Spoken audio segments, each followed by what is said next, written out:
Was it? I mean, was this a Very big stage. yeah?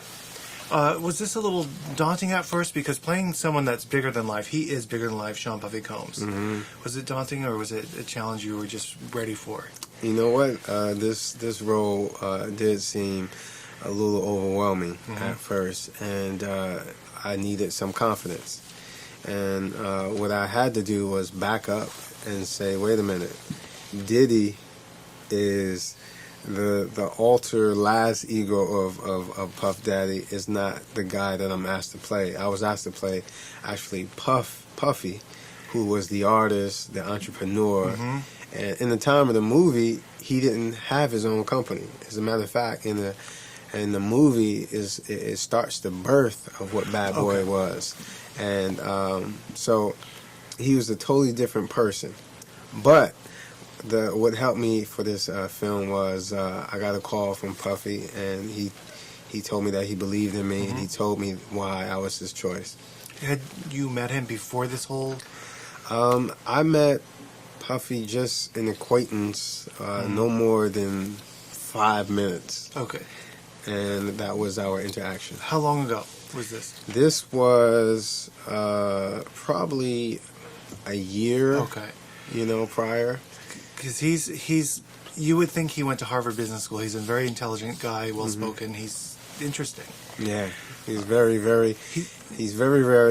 Puffy is very well spoken. That's why I love playing with him, because he has such a handle on the sound of music and what direction it needed to go. And as a matter of fact, in the story, he's convincing and telling Biggie, hey man, I have this idea, I'm confident, I'm sure, just trust me. Were you really familiar with Notorious Big and his music at the time when he was top of the charts? Yeah, I was very familiar with Notorious during this era. The music itself, yeah. He was always a headline. I mean, he was always in the news, obviously, but the what's portrayed in the movie, the media was all over this. Yeah. Do you remember that time? Yeah, it was in doing research for this film, I found out that East Coast, West Coast wasn't necessarily a word that Puffy and Biggie said to each other. It was actually a word that was generated from a media, and it just made me very intrigued that these guys were more so kind of like not involved, but involved. And it was almost like they were victims of something that they didn't create. Why do you think, I never know what to call it, Sean, Puffy, P. Diddy, he's had it's always changing, but Right.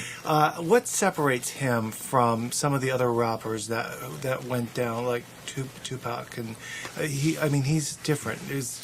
He stayed out of that. I don't know. He was kind of in the middle, but he was always the guy that said, guys, back off, just. I think what I learned about Puffy, what makes him a survivor and extraordinary, is that he had an instinct for change and timing.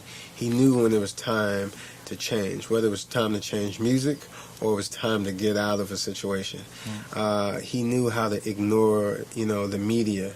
He didn't know necessarily or anticipate that, the East Coast, West Coast was going to come about, but he said, you know what? I'm just about the dream. I'm just about the vision, and I'm about making this paper. So, I think he had a very visionary scope about him. We're gonna leave it at that. Congratulations. Hey, thank you. Great job.